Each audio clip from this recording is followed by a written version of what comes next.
भगवान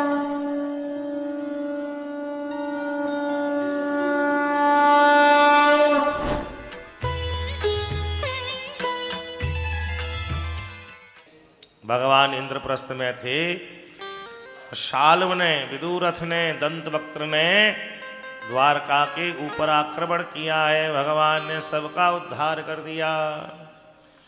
बोलिए श्री कृष्ण कन्हैया लाल की जय।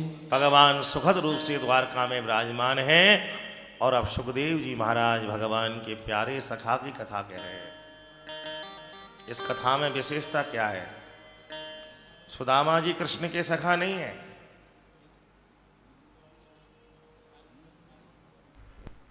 कृष्ण के सखा सुदामा है। इस बात में बहुत गंभीरता होती है।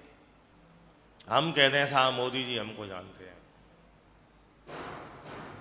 कह देंगे क्या है, मांस की जीभ है, कह देंगे।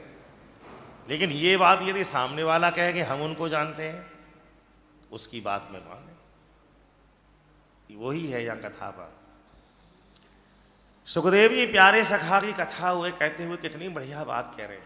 कृष्णस्यासि सखा कश्चित्, सबसे पहला शब्द जो प्रयोग किया है वो कृष्ण किया है। भगवान श्री कृष्ण के कोई सखा हैं। शिक्षा की बात क्या है इस श्लोक में कि जो ऐसा हो जाएगा वो कृष्ण का सखा होगा। लक्षण ऐसे हो जाए, आचरण ऐसा हो जाए। और वास्तविक 2 अध्यायों में सुदामा चरित्र है। सुदामा नाम तो भागवत में है ही नहीं, एक भी श्लोक में सुदामा नाम नहीं है। केवल लक्षण के द्वारा ही निरूपण किया गया है भगवान के भक्त का। बोले क्यों? बोले भगवान का भी तो लक्षण के द्वारा निरूपण किया गया है। जन्माद्यस्य यतोन्वयादि तरतश्चार्थेष विज्ञस्वराट् तेने ब्रह्म हृदय आदि कवे मुह्यन्ति यस्। क्या नाम है भगवान का? कौन सा रूप है बताइए? सत्यम परम धीमहि। तो भागवत में सुदामा नाम नहीं है भाई। जैसे भगवान की सत्ता को तटस्थ लक्षण के द्वारा निरूपण किया गया है, वैसे ही यहाँ पर इनको, भगवान के मित्र को, सखा को केवल लक्षण के द्वारा निरूपण किया गया है। तो फिर आचार्य लोगों ने सुदामा ही क्यों कहा? बोले सुंदर दामन है जिसका, सुसुष्टम शोभनम दामनम यस्य। 2 पर्सनैलिटी भागवत में दिखाई देती हैं। एक तो पितामह भीष्म और एक ये पर्सनैलिटी है। लेकिन उसने अपने मुख से कहा इति मति रूपी कल्पिता वितष्णा। हे द्वारकाधीश, मेरी मति बिल्कुल तृष्णा से रहित है। ना इसने पुत्तेषणा करी, ना वित्तेषणा करी, ना लोकेषणा करी। उन्होंने कही ये बात। लेकिन आनंद की बात क्या है कि इस भक्त के लिए, सखा के लिए भगवान कह रहे हैं, सुखदेव जी कह रहे हैं कृष्णस्यासीत् सखा कश्चित्। वही भगवान के सखा थे। ब्राह्मणो ब्रह्मवेत्तमः। अब वित्तवान शब्द को देख के तो लगता है धनवान थे। अरे भाई ऐसे कैसे हो जाएगा? अतिशोक्ति हो जाएगी। हमने तो कभी बिहारी से ये सुना है, नरोत्तम से ये सुना है कि विप्र सुदामा बसत हैं सदा आपने धाम, भिक्षा कर भोजन करें, ये जपे हरि नाम। तो यहां पर लिखा है ब्रह्मवित्तमः, ब्रह्म ज्ञानी महापुरुष हैं। कैसे हैं? ब्रह्म ज्ञानी महापुरुष हैं। कृष्णस्यासि सखा कश्चित् ब्राह्मणो ब्रह्मवित्तमः। अब उनका लक्षण क्या है? विरक्ताः इंद्रियार्थेषु प्रशांतात्मा जितेन्द्रियः। इन 4 लक्षणों के द्वारा भगवान ने उनको अपना मित्र बनाया है। विरक्तः इंद्रियार्थेषु प्रशांतात्मा जितेन्द्रियः। आत्मा की तो देखो 2 ही स्थिति होती है। एक तो न्यूटन शांत, आत्मा कभी अशांत नहीं होती, मन अशांत होता है। और यहां उनको क्या लिखा गया है? प्रशांत आत्मा। ये क्या स्थिति है? हमारी आत्मा तो आत्मा है ही, इनकी आत्मा कैसी है? बोले प्रशांत आत्मा। प्रापूर्वम आह्लादनम प्राप्नुवाना, इनको भगवान की प्राप्ति हो चुकी है, आत्मा को परमात्मा का ज्ञान हो चुका है, इसलिए प्रा उपसर्ग लग के प्रशांत आत्मा। नदी को क्या प्राप्त हो गया जो शांत हो गई? बोले समुद्र में समाहित हो गई है। ऐसे ही इनकी आत्मा में प्रशांत आत्मा शब्द क्यों प्रयोग किया सुखदेव जी ने? बोले वह भी आत्मा में जाकर, आत्मा परमात्मा में जाकर अपने पूर्णत्व को प्राप्त हो गई है। बस बस बस बस, राधे राधे। तो गाओ जरा इसे एक बार भाई, बोलने लायक श्लोक है। कृष्णस्यासी सखा कश्चित्, स्यासीत् सखा कश्चित्, ब्राह्मणो ब्रह्मवित्तमः, ब्राह्मणो ब्रह्मवित्तमः। ब्रह्म रूपी धन है उनके पास, ब्रह्म ज्ञानी महापुरुष हैं। विरक्ता विरक्ताः इंद्रियार्थेषु, इंद्रियार्थेषु, प्रशांतात्मा प्रशांतात्मा, जितेन्द्रियः, जितेन्द्रियः। कहीं नहीं लिखा भागवत में कि भीख मांगते थे। तो आप कहोगे हो सकता है कि ही इज बैचलर, अकेले होंगे, कैसे भी जीवन काट लो। बोले नहीं, वर्तमानो गृहाश्रमी, वर्तमान में गृहस्थी है। तो बोले इसका मतलब पत्नी की कुछ सर्विस, रोजगार या उस पर धन होगा। तो यहां सुशीला जी के लिए लिखा है, तस्य भार्या कुशैलस्य क्षुत क्षामा च तथा विधा। हाँ हाँ हाँ हाँ, पत्नी है सुशीला, और वो ऐसा चाहती है कि घर में इतना धन तो हो भाई कि जब बालक भोजन मांगे तो उनको मनाना करनी पड़े, इतना धन तो हो, क्योंकि बालक तो स्त्री से ही भोजन मांगते हैं। इन्होंने कभी भीख नहीं मांगी तो फिर कैसे जीवन चलता है? बोले ब्राह्मण की सबसे बड़ी वृत्ति है सीलोंच वृत्ति, लेकिन आज ब्राह्मण यदि करने चला जाए तो उसको हे दृष्टि से देखेगा समाज, हे दृष्टि से देखेगा। सुदामा जी लेकिन अपने जीवन को वैसे ही चलाते हैं। सीलोंच कहते हैं जब खेत कट गए, किसान ने सारा अन्न निकाल लिया, अपने घर ले गया, उसके बाद जो खेत में अन्न पड़े हैं उनको चुनकर लाए, वो अपने जीवन को चलाए। कितनी बार खेत कटते हैं साल में? 2 बार, 2 से ज़्यादा फसल तो होती नहीं, इसलिए इनके घर में अन्न का अभाव है, वस्त्र का अभाव है, भिक्षा नहीं मांगते बेचारे। लेकिन सुशीला जी ये चाहती हैं कि घर में इतना धन तो हो कि बालक तो ना भूखे। अरे हमारे काशी हो जाए कोई बात नहीं, सालिग्राम जी को रोज स्नान कराते हैं, पत्नी तुलसी युक्त जल पीते हैं और कृष्ण का नाम जपते हैं, लेकिन बालकों को कैसे समझाएं? हद हो गई। एक दिन बालकों ने भोजन मांगा, सुशीला जी ने देख लिया सारे घर के किसी बर्तन में कुछ नहीं है। सुदामा जी से संकेत किया, महाराज ये बालक, बोले ऐसा करो सूखी लकड़ी हो तो चूल्हा चेता दो, पतीली में जल भर के रख दो, उसको ढक दो, भाप निकलेगी, बालक समझेंगे कुछ बन रहा है। बेटा जब तक कीर्तन करो और बालकों से कीर्तन करवाओ। ऐसी स्थिति थी। अब आगे सुखदेव जी कह रहे हैं इतना कितने दिन चलता।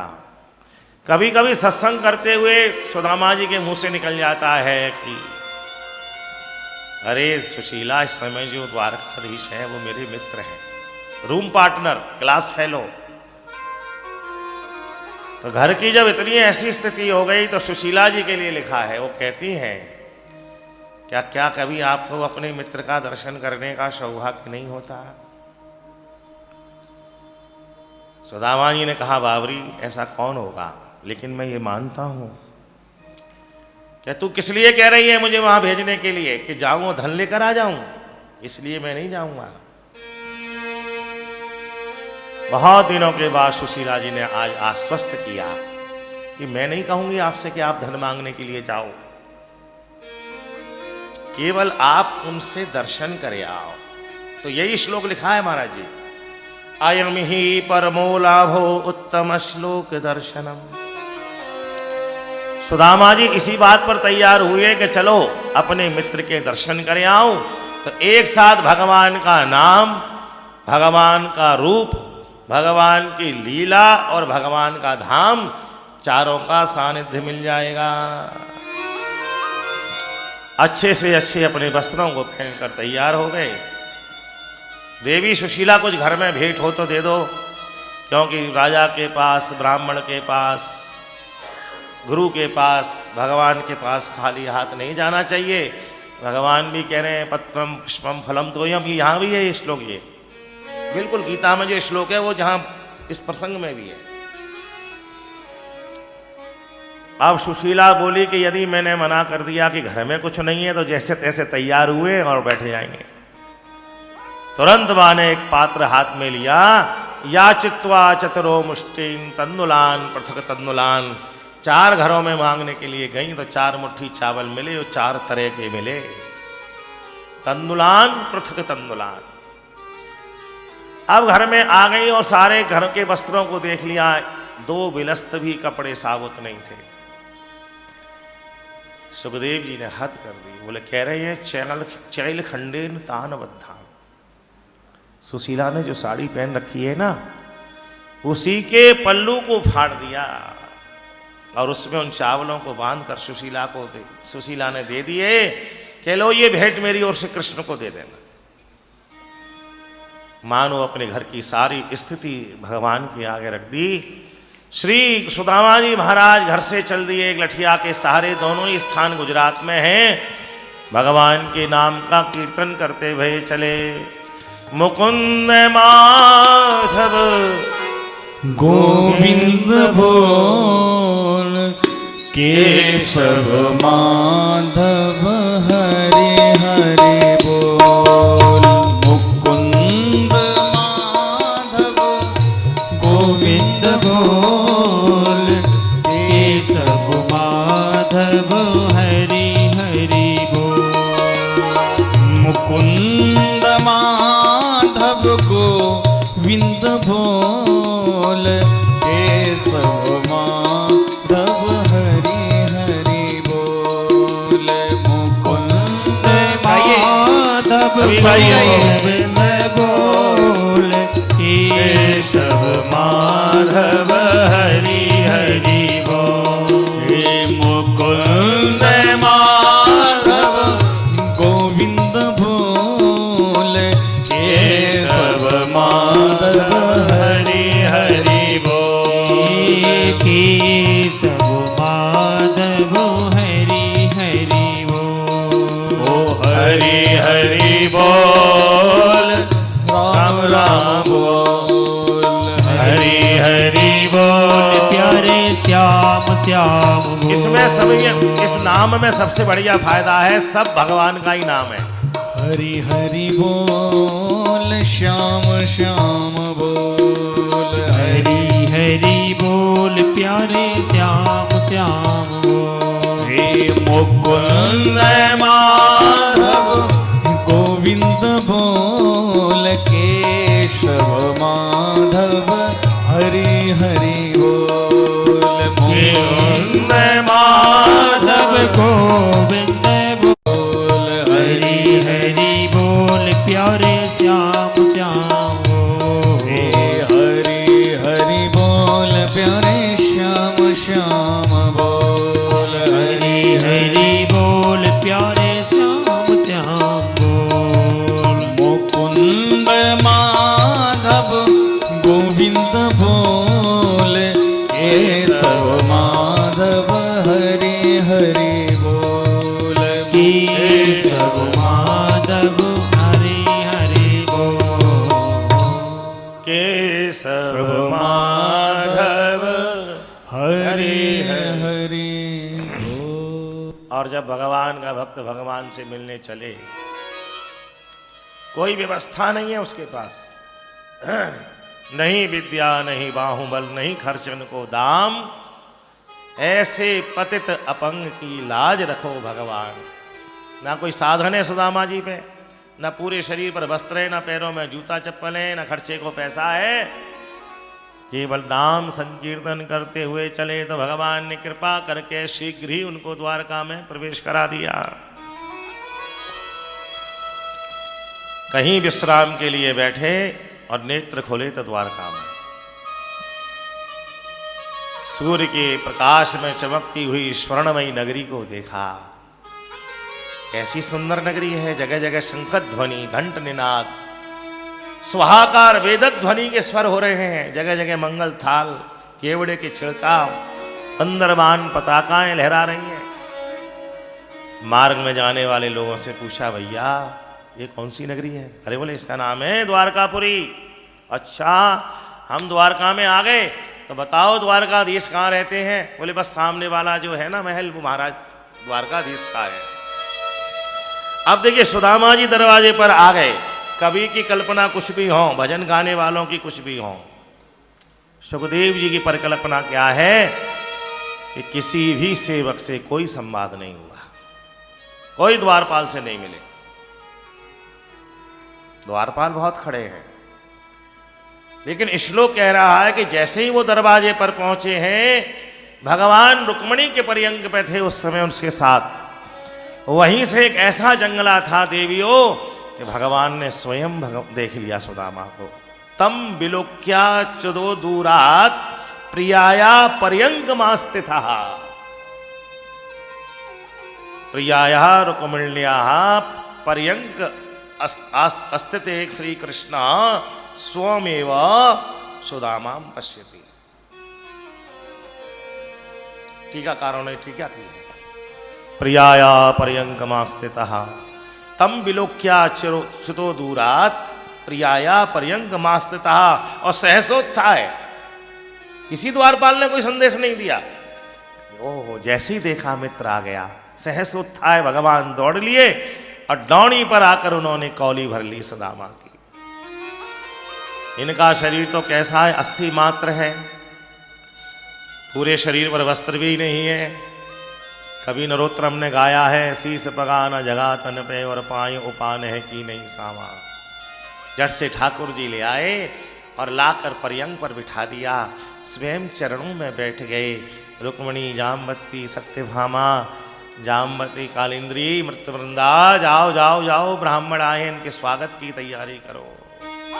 कोई महाराज सोने की परात लेकर आई, कोई सोने की झारी में जल लेकर आई, कोई चंदन, कोई पीतांबर, कोई पुष्प, कोई तुलसी पत्र, कोई फल, कोई मिष्ठान। भगवान जब तक उनके चरणों में बैठे हैं और अवलोकन किया। गोपियों ने तो मेरे लिए किया, शिल तृणांग पुरई सीध तीतना, कल गाया था गोपी गीत में। ये देखो भगवान की भक्तलता है। गोपियों ने कृष्ण से कहा कि तुम्हारे पैरों में कांटे बिध जाते हैं, वो हमारे पैर में बिधते हैं, लेकिन भगवान ने आज जैसे ही देखा है सुदामा जी के चरणों को, ऐसे भी हाल विवाइन सो पग पंकज जाल गड़े पुन जोए।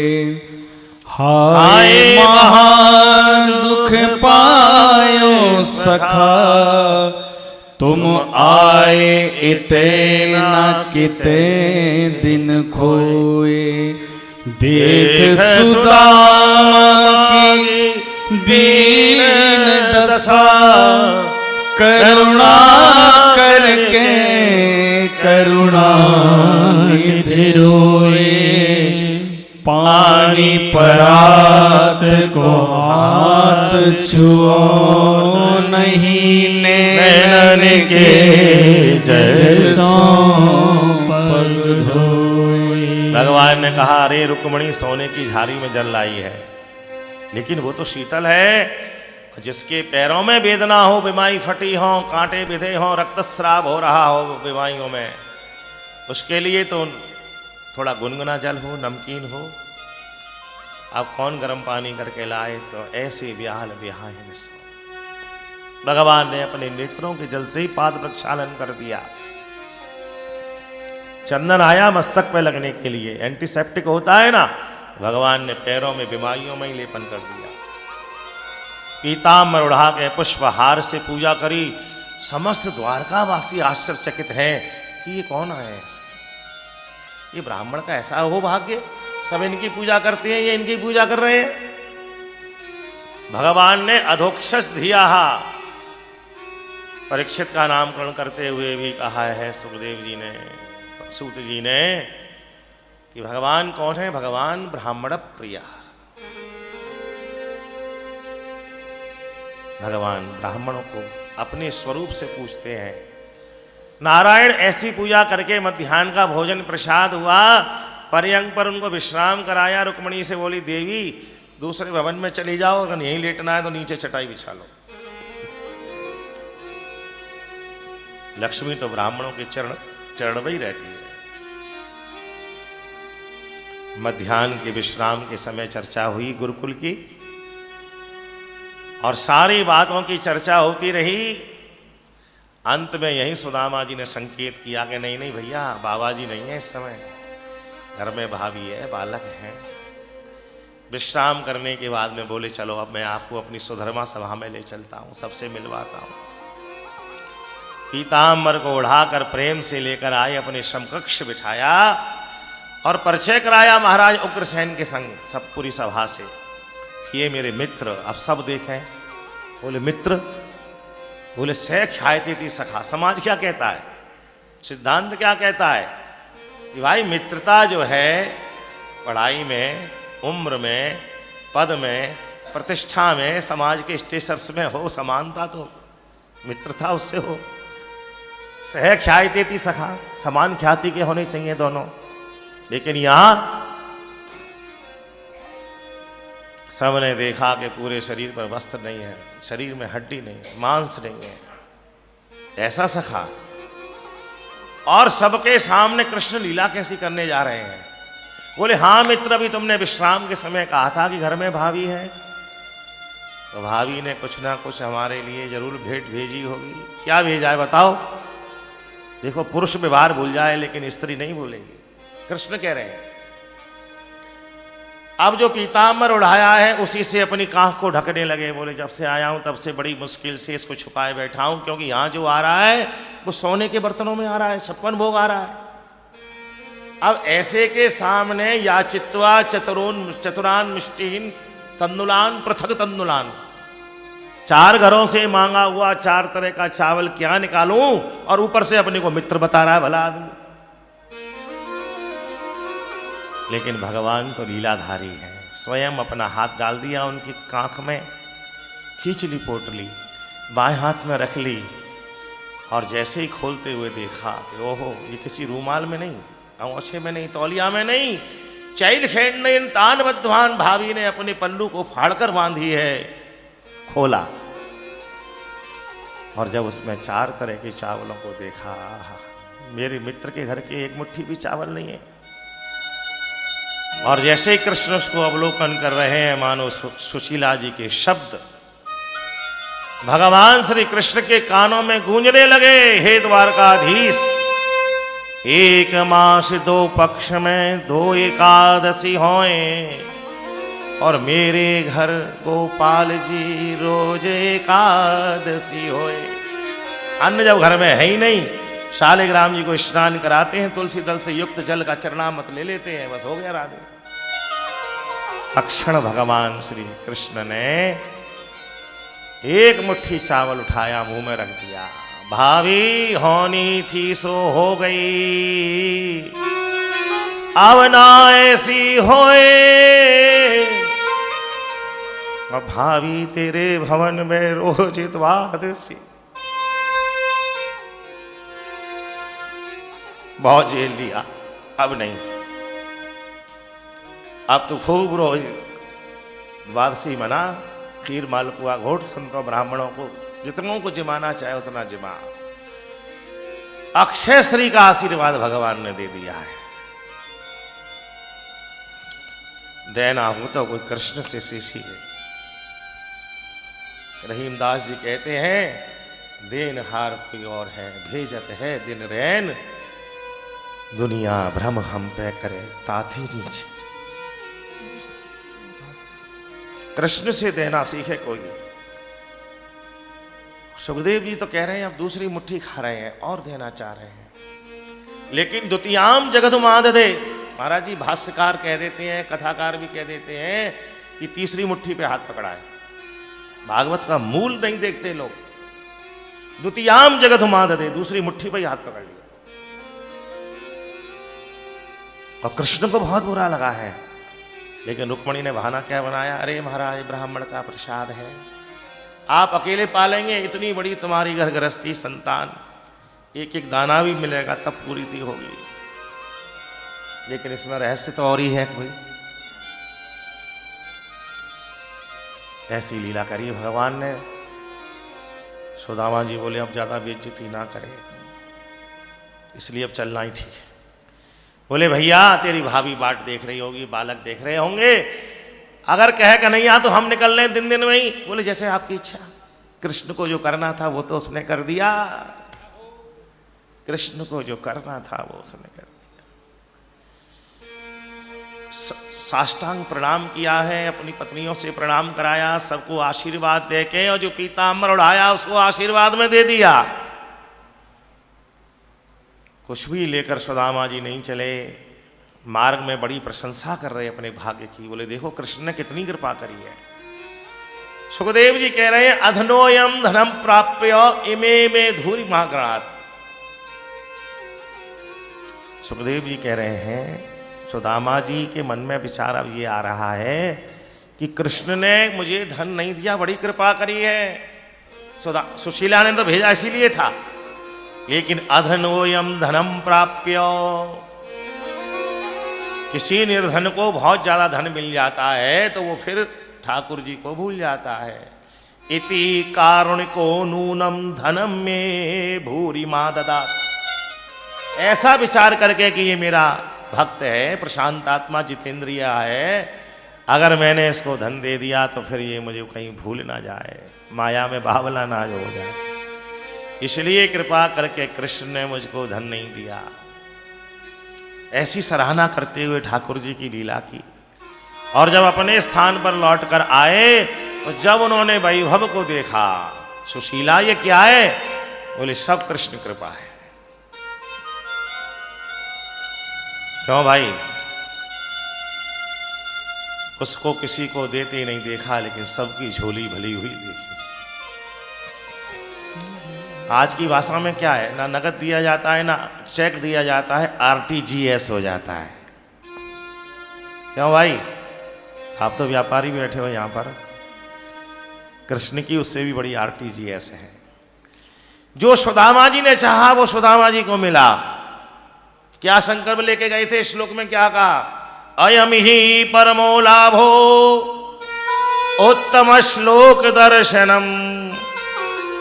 तो सुदामा जी को दर्शन मिल गया, भगवान की नाम रूप लीला धाम चारों का सेवन हो गया। और सुशीला चाहती थी कि इतना घर में धन हो कि कम से कम बालक भोजन मांगे तो मना ना करनी पड़े, तो भगवान ने डायरेक्ट सुशीला को दे दिया। और जब आके देखा है सुदामा जी ने, द्वारका जैसे महल खड़े हो गए, वैसी संपन्नता हो गई। एक एक कक्ष में ले जाके सुशीला ने दिखाया। सुदामा जी बोले बावरी, ये द्वारका तो बन गई, लेकिन द्वारकाधीश कहाँ है इसमें? भोग तो बन गया, लेकिन तुलसी दल कहाँ है? तब सुशीला जी एक विशेष कक्ष में ले गई। ईशान कोण में भगवान का सुंदर बना हुआ मंदिर, आदमकड़ की वहां में भगवान द्वारकाधीश की स्वर्णमयी प्रतिमा, नाना प्रकार के श्रृंगार, दीपक दह आनंद ले रहे थे। और बोले ये बैठे हैं द्वारकाधीश। बस सुदामा जी ने तो वहीं पद्मासन लगाया और वहीं अपने आप को समर्पित कर दिया।